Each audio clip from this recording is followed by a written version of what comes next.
The first thing that felt wrong wasn't a text message or a lipstick stain. It was a tiny gray icon disappearing from my phone. My girlfriend had shared her geolocation with me for almost 2 years. Not because I asked her to.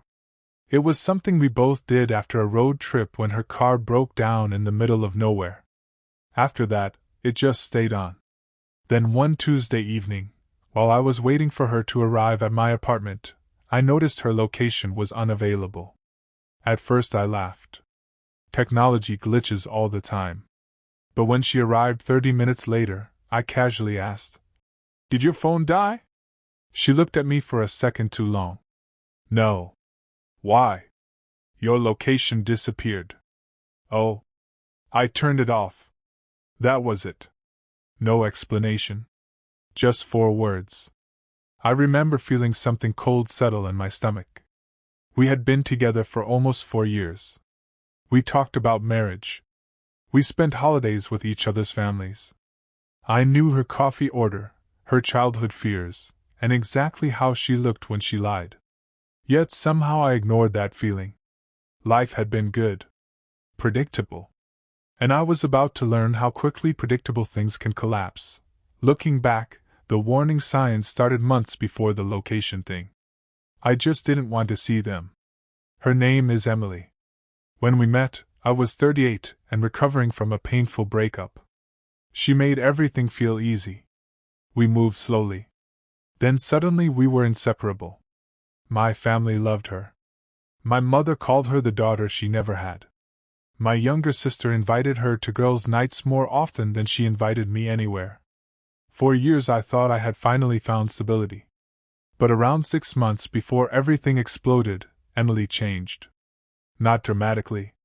Small things. She started taking her phone everywhere. Bathroom. Kitchen. Laundry room. If the screen lit up, she'd flip it face down. I joked about it once. "Planning a secret life?" She laughed. But the laugh felt forced. Then came late work meetings.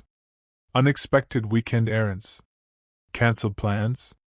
Every excuse sounded reasonable on its own. Together, they formed a pattern. The problem was that love makes patterns invisible. When you're emotionally invested, your brain becomes a defense attorney instead of a detective.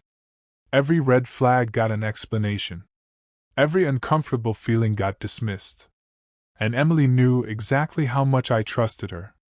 The location disappearing should have been enough. Instead, I convinced myself I was being paranoid. For about 3 weeks I said nothing. I acted normal. She acted normal. At least on the surface.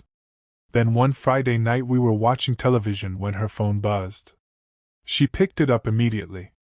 A smile flashed across her face before she could hide it. Not a friendly smile. Not a coworker smile. A different smile. The kind you give someone who matters.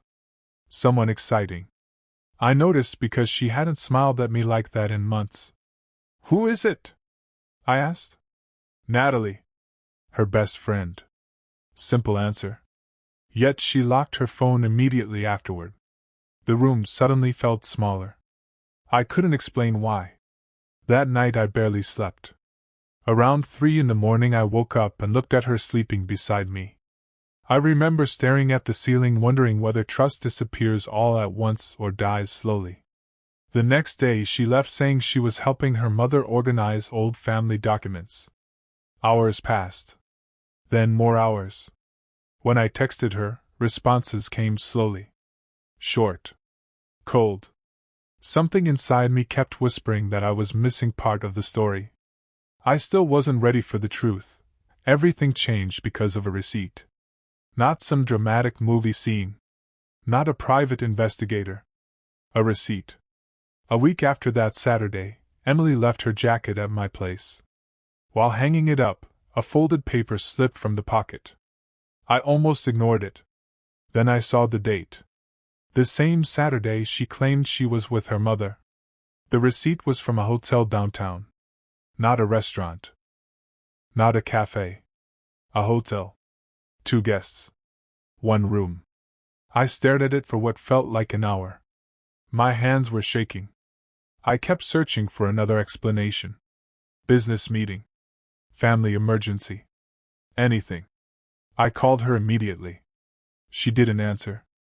When she finally called back, I asked where she'd been that Saturday. There was silence. Long silence. Then she said, "Why are you asking?" My heart started pounding. Because innocent people answer questions. Guilty people ask why you're asking. I mentioned the receipt. The line went completely quiet. For several seconds neither of us spoke. Then I heard her breathing. Slow. Heavy. Like someone standing on the edge of a cliff. And I knew my life was about to split into before and after. She came over that night. I've replayed that conversation thousands of times. Emily sat across from me at my kitchen table. Neither of us touched the coffee I'd made. Finally I asked, "Who was with you?" Tears immediately filled her eyes. That terrified me more than anger would have. Because tears meant there was something real to confess. "I didn't want you to find out like this." The moment she said those words, I felt physically sick. Find out what? About whom? About how long? Questions exploded inside my head. She looked down. "There is someone else." I honestly don't remember the next few seconds. It's like my brain shut down. I heard the words. But they didn't connect. Someone else. Someone else. Someone else. The phrase kept repeating. Then I asked the question nobody once answered. "How long?" She whispered. "Almost 8 months." 8 months. While talking about marriage. While spending Christmas with my family. While telling me she loved me. 8 months. I felt like I couldn't breathe. And somehow the worst revelation was still waiting. I thought the affair itself was the bombshell. It wasn't. Not even close. After admitting she was seeing someone else, Emily started crying harder. "I need to tell you everything." Those words still haunt me. Everything. Not something. Everything. Then she said a name. A name I recognized immediately. My cousin Daniel. I genuinely believed I'd misheard her. "What?" She repeated it. "Daniel. My cousin. The man who attended family barbecues. The man who shook my hand. The man who sat beside me at birthdays." For a moment the room seemed unreal. Like I was watching someone else's life. "No." That was all I could say. "No." Emily kept talking. Apparently it started accidentally. Late-night conversations. Shared frustrations. Emotional connection. Then physical. The standard affair script. The details barely registered. I was stuck on one thought. Family. My own family. Every memory suddenly felt contaminated. Every gathering. Every holiday. Every photograph. I wasn't just losing a girlfriend. I was losing trust in people I shared blood with. The betrayal had spread beyond the relationship. It had invaded my entire life. And I hadn't even learned the full truth yet. The next morning I called Daniel. I don't know what I expected. Denial, maybe? An apology? Anything. Instead, he answered calmly. When I confronted him, he sighed. Actually sighed. Like I was inconveniencing him. "Look, it wasn't planned." I nearly threw my phone. Not planned? As if that somehow mattered. I asked whether he ever intended to tell me. He didn't answer immediately. That silence answered everything. Then he said something I'll never forget. "We didn't mean to hurt you." People who betray you always seem fascinated by their own intentions. Never by the damage. Never by the consequences. Just intentions. I hung up before I completely lost control. My mother called later that day. Apparently Daniel had already contacted family members. He told them his version first. According to him, Emily and I had been drifting apart for years. According to him, feelings developed naturally. According to him, nobody wanted this. Hearing relatives repeat those excuses nearly broke me. I felt isolated. Outnumbered. Like reality itself was being rewritten while I watched. And that was when another secret surfaced. 3 days later, Emily asked to meet again. Against my better judgment, I agreed. I wanted answers. Maybe closure. Maybe punishment. I honestly don't know. She arrived looking exhausted. Her eyes were swollen from crying. After 20 minutes of painful conversation, she finally said it. I'm pregnant. The room went silent. Every sound disappeared. I stared at her. She stared at the table. Neither of us moved. I asked the obvious question. Is it mine? She burst into tears. Not an answer. Just tears. And somehow that hurt even more. Eventually she admitted she wasn't sure. The timeline overlapped. I remember standing up so quickly my chair fell backward. My entire body felt numb. I wanted to scream. I wanted to disappear. I wanted to wake up. Instead, I just stood there shaking. For years I had imagined becoming a father. Now parenthood had become another piece of uncertainty attached to betrayal. When she left, I sat alone in my apartment until sunrise. No television. No music. Nothing. Just silence and a future I no longer recognized. The pregnancy transformed everything into a battlefield. Suddenly families got involved. Opinions appeared from everywhere. My mother wanted answers. Daniel's parents wanted privacy. Emily's family wanted peace. Everyone seemed focused on managing the situation. Nobody seemed focused on the people drowning inside it. DNA testing became a constant topic. Arguments happened daily. Phone calls never stopped. At work, I couldn't concentrate. I forgot meetings. Missed deadlines. Made mistakes I normally wouldn't make. At night I barely slept. When I did sleep, I dreamed about conversations that never happened. Alternative realities. Versions of life where none of this occurred. The worst part wasn't the anger. It was the humiliation. I felt publicly exposed. Like everyone knew something intimate had been shattered. Friends started choosing sides. Some disappeared entirely. Others pushed me to forgive. Forgive whom? Emily? Daniel? Myself for not seeing it sooner? Every option felt impossible. The person I'd been before this was slowly disappearing. And I had no idea how to stop it. A month later, the DNA results arrived. Daniel was the father. I expected relief. Instead, I felt empty. The uncertainty was gone. The pain remained. Emily called me after receiving the results. She cried through most of the conversation.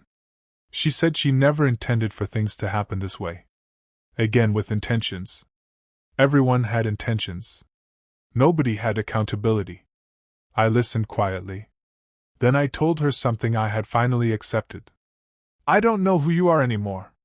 The silence afterward felt enormous. Because it was true. The woman I loved existed partly in memory now. The real Emily had become someone else. Or maybe she had always been that person. Maybe I simply didn't want to see it. When the call ended, I blocked her number. Not because I hated her.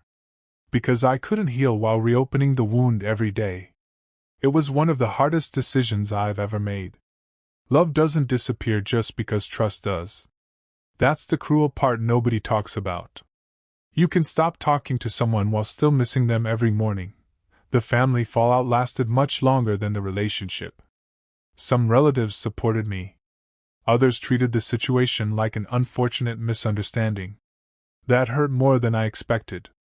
There is something deeply lonely about realizing certain people value comfort over truth. Family gatherings became impossible.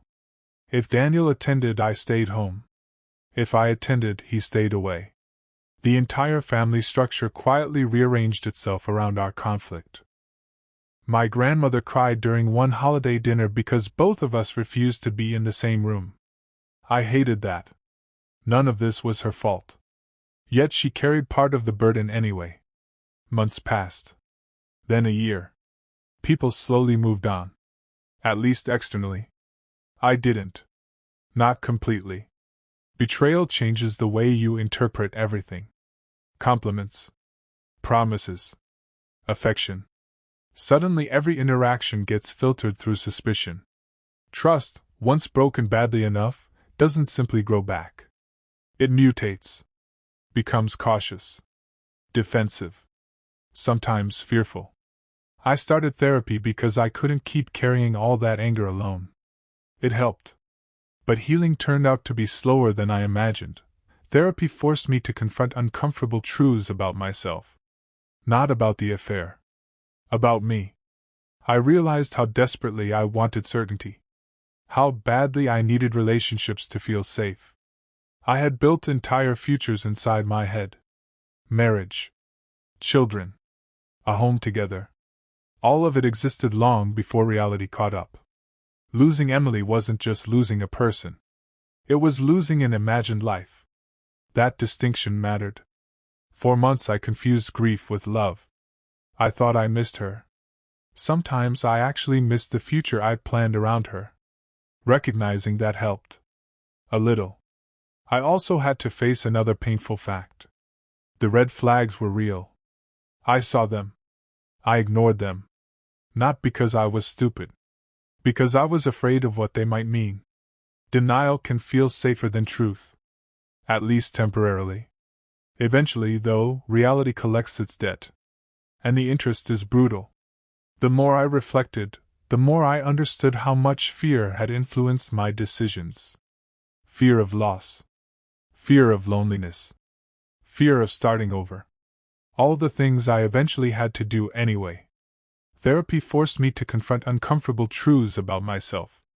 Not about the affair. About me. I realized how desperately I wanted certainty. How badly I needed relationships to feel safe. I had built entire futures inside my head. Marriage. Children. A home together. All of it existed long before reality caught up. Losing Emily wasn't just losing a person. It was losing an imagined life. That distinction mattered. For months I confused grief with love. I thought I missed her. Sometimes I actually missed the future I planned around her. Recognizing that helped. A little. I also had to face another painful fact. The red flags were real. I saw them. I ignored them. Not because I was stupid.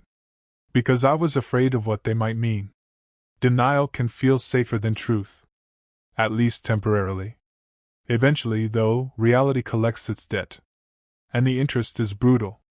The more I reflected, the more I understood how much fear had influenced my decisions. Fear of loss. Fear of loneliness. Fear of starting over. All the things I eventually had to do anyway. Today, my life looks normal again from the outside. Different. But normal. I eventually started dating someone else. Very slowly. Very carefully. The trust issues didn't magically disappear. I had to communicate them openly. Some conversations were uncomfortable. Some relationships didn't survive them. That's reality. The hardest part wasn't learning to trust another person. It was learning to trust my own judgment again. After betrayal, you question yourself constantly. How did I miss it? How was I fooled? What else am I blind to? Those questions can consume years if you let them. I've worked hard not to let them. Some days are easier than others. Every now and then I still remember the moment her location disappeared from my phone. Such a tiny thing. A small gray icon. Yet it marked the beginning of one of the most painful chapters of my life. Funny how disasters often announce themselves quietly. Not with explosions. With details. Tiny details nobody notices until much later. I guess that's why I'm posting this. Not for revenge. Not for validation. Mostly because I never fully processed it. People assume betrayal ends when the relationship ends. It doesn't. Sometimes it settles inside you and changes the architecture of your mind. Years later, certain memories still sting. Certain songs still transport me back. Certain questions still have no answers. Do I regret loving her? Oddly, no. I regret ignoring myself. I regret dismissing instincts that were trying to protect me. I regret giving everyone else's explanations more weight than my own observations. If there's one thing I've learned, it's that trust should never require blindness. Love isn't supposed to demand that you abandon reality. The moment someone makes you feel guilty for noticing contradictions, pay attention. That doesn't mean become paranoid. Just honest. With them. And with yourself. I don't know whether Emily and Daniel are happy. I don't ask. I don't want updates. That chapter belongs to another version of me. But every time someone mentions sharing locations and relationships, I remember the day hers disappeared. And how a missing dot on a map led me to the truth that destroyed everything I thought I knew.